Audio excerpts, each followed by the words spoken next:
Good morning and happy Sabbath day sa atong tanan mga kaigsuonan. Ang akong bahin mao ang paghatag sa emphasis sa women's ministries. Karon nga adlaw mga kaigsuonan, mao ang pag-celebrate nato sa International Women's Day of Prayer. So sa tibuok kalibutan karon nga adlaw nagahimo og emphasis sa pag-ampo sa mga kababainhan. So karon nga buntag mga kaigsuonan, atong tan-awon ang atong pagsaulog niini nga adlaw. A Woman of Worth.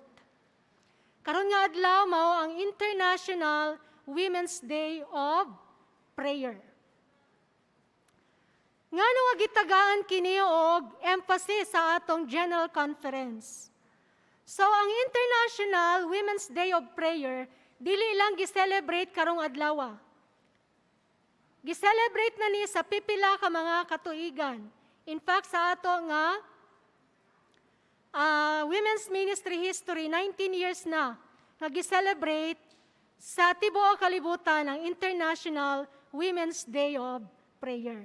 Nganong kinahanglan man nga ato kining atong ipadayon sa atong iglesia kini nga pagsaulog o pag-celebrate sa International Women's Day of Prayer.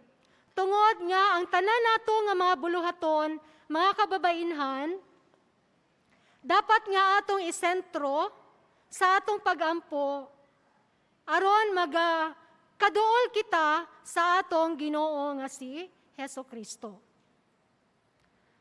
Ato sang tan-awon mga kaigsuonan, ang sitwasyon sa mga kababainhan kaniadto nga panahon.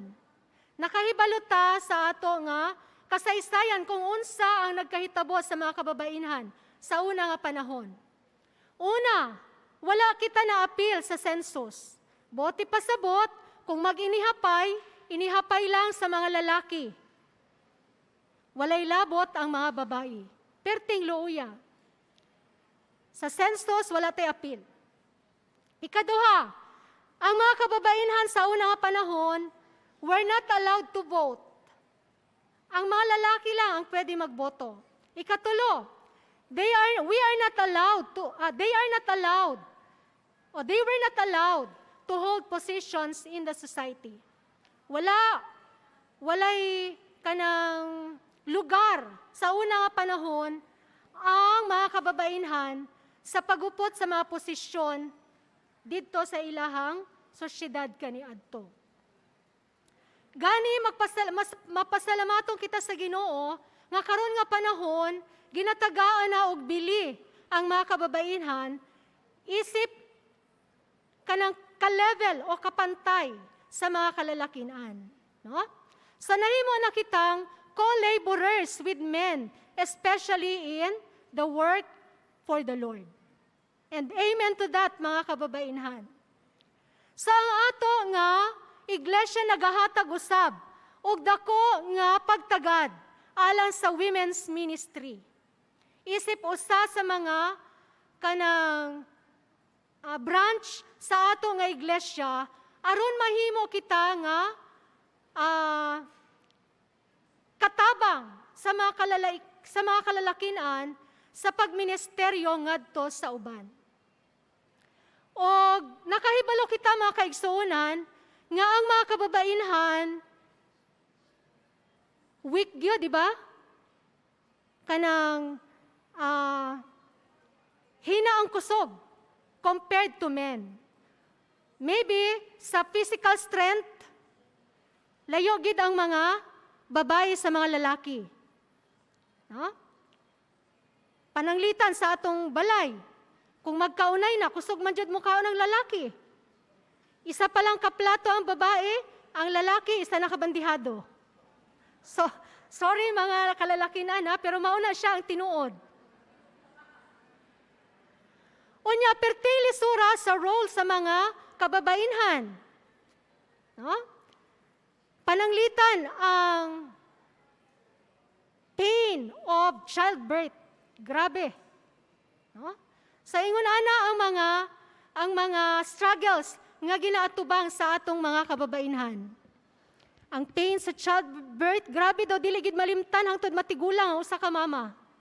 Maalala pag niya ang iyahang pain nga giagian, especially sa iyahang firstborn.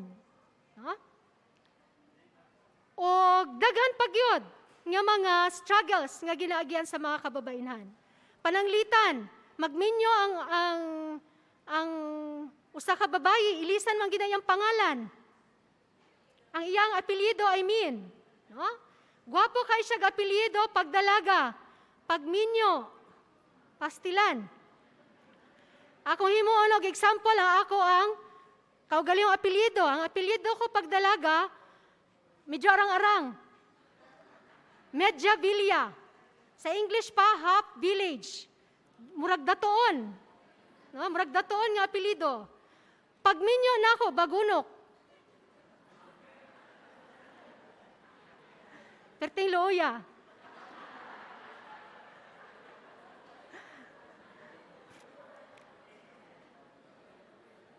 Pero blessed gihapon ko mga kaigsunan, kay buutan man kay akong bana.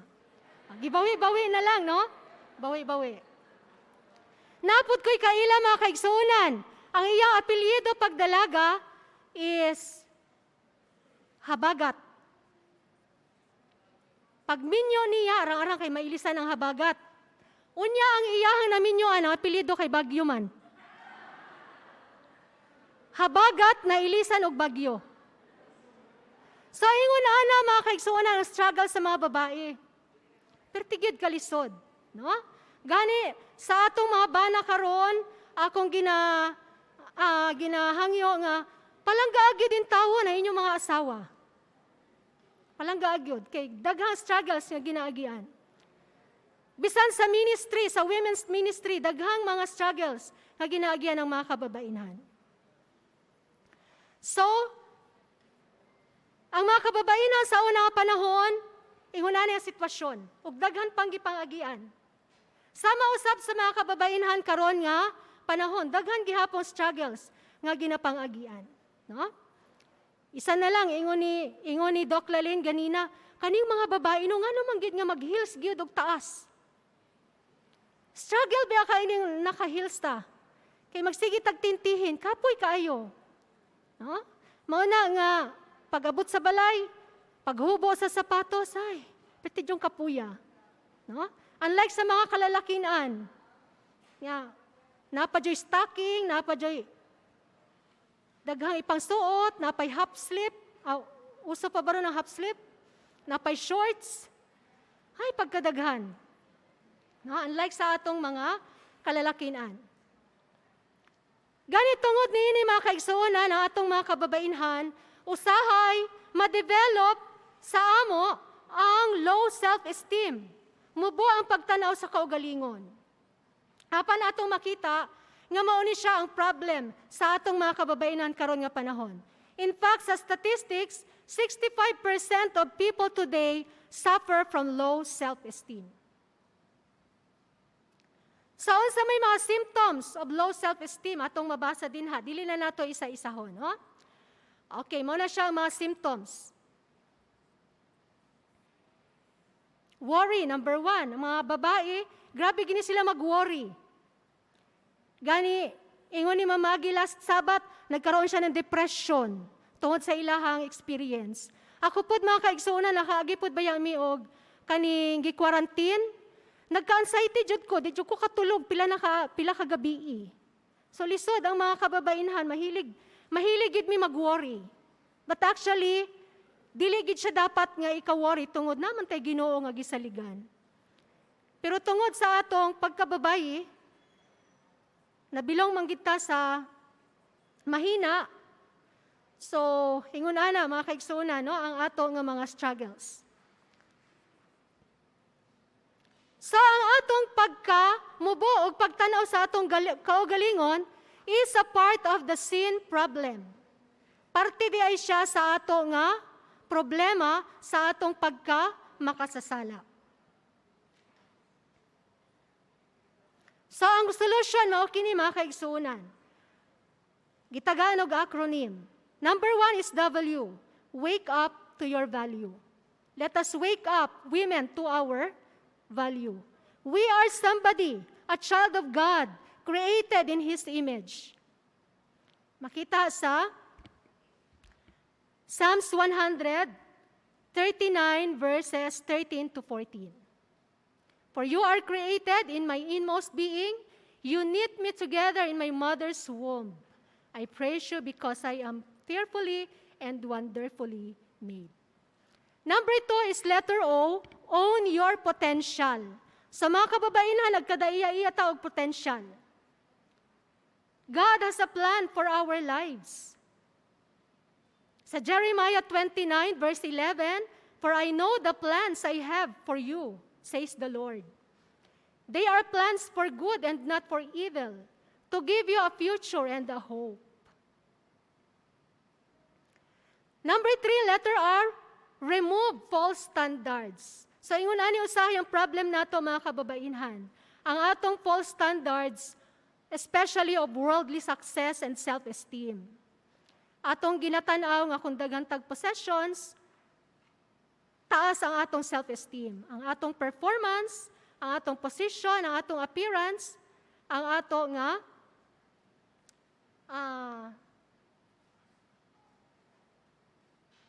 ang atong pagtanaw sa atong kaugalingon.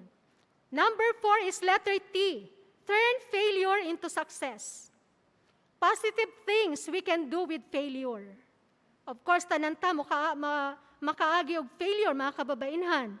So let us acknowledge it, thank the Lord for it, learn from it, use it as a stepping stone to success, overcome it, and transform it.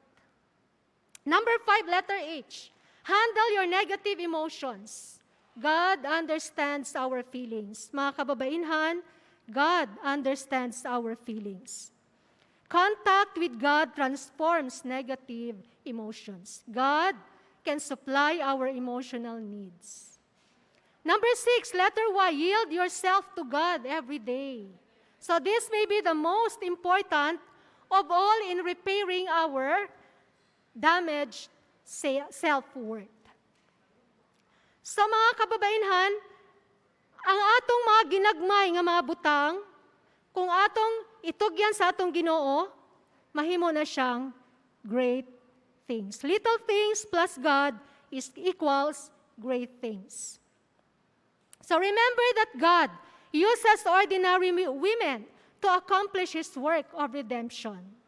This is the formula. Ordinary women plus God is equal to extraordinary women. Basta magpagamit lang ta sa Ginoo, atong saligan ng Ginoo, then we can become extraordinary women. When we place our lives, our talents, our abilities in God's hands, we become His leaders, counselors, teachers, and comforters. Dili nato kalimtan, mga kaigsuonan, that it's not the biggest things that count and make the biggest show. It's the little things that people do that make the world go.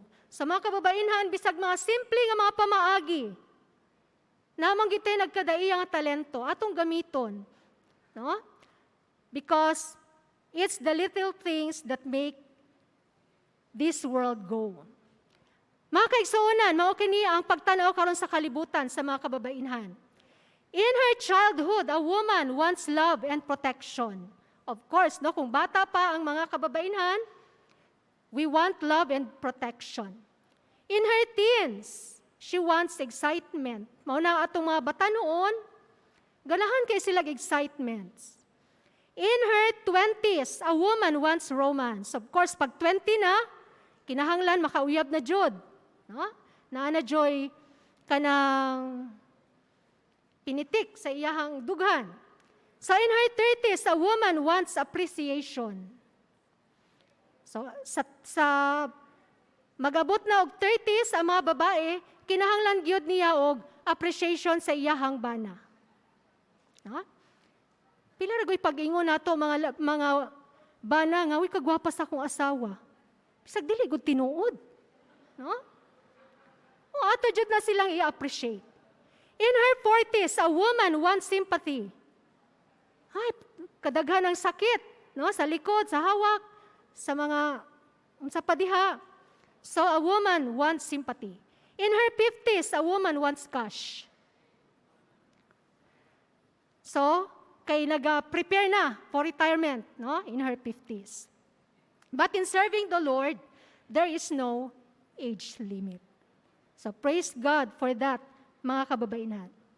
Mao kini ang God sa ideal woman. She is capable, skilled, and cares for her personal appearance. Dili gid ta magpalusyang, mga kababaihan.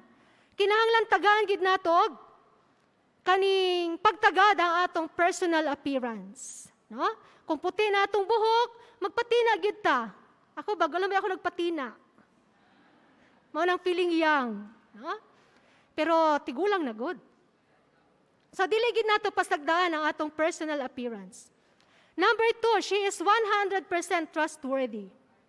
Number 3, she works hard and never neglects her household duties. Of course, part na siya sa atong obligasyon, mga kababaihan. Number 4, she cares for people, her family first, and others in need. Number 5, she is prepared for emergencies. So, she doesn't have to worry about the future. Mao daw na mga kaigsuonan nga kung ang anak mangayo sa papa mo, ingon ang papa nga wala ko'y kwarta, tuogid ka nga walay kwarta. Pero ang mama gani mo ingon nga walay kwarta, na panay tinago sa iyang pitaka. No? So of course, because ang mga kababainhan is always prepared for emergencies. Number 6, she helps supplement the family income. But new responsibilities don't cause her to neglect the present ones. Number 7, she watches her tongue. Mao ni lisod sa mga babae, sa atong mga babae, no? And speak with kindness, not with idle gossip. Number 8, she is spiritual. Unsay result kung naataani nga mga characteristics, mga kababainhan, her children call her blessed. Her husband boasts about her, and others notice her works and praise her openly. Wow. Kung yun ana unta, no? Pero kung pangutano ng bana, ambot. Kumusta yung mga asawa? Ambot lang. So I want to be that virtuous woman. Of course, tananta nga mga kababainhan wants to be like that virtuous woman. So naay, poem diri nga gisulat, mga kaigsoon ni Annie Flintstone, Hands and Feet for Him. God has no hands but our hands to do His work today. He has no feet but our feet to lead men in His way. He has no lips but our lips to tell men how He died. He has no help but our help to bring them to His side. We are the only Bible the careless world will read. We are the sinner's gospel. We are the scoffer's creed. We are our Lord's last message, written in deed and word. What if the type be crooked? What if the print be blurred? What if our hands be busy with other works than His? What if our feet be walking where sin's allurement is? What if our lips be speaking of things His lips would spurn? How can we hope to help Him or hasten our Lord's return? Mga kababainhan, karon nga adlaw, mao ang International Women's Day of Prayer. Unsa man ang atong i-focus sa atong mga pag-ampo? Number 1, pray for our leaders. Pray for the leaders of our church. Number 2, let us pray for stability and peace. Number 3, let us pray, of course, for all the women. Number 4, pray for the fathers. Number 5, pray for our children. Number 6, pray for our health. Number 7, pray for education. Number 8, pray for the homeless. Number 9, pray for the fatherless. And number 10, pray for the lost. Mga kababainhan, mao kini ang focus sa ato nga pagampo karong kabuntagon. Ang Dios magapanalangin kanato as we join in the celebration of the International Women's Day of Prayer.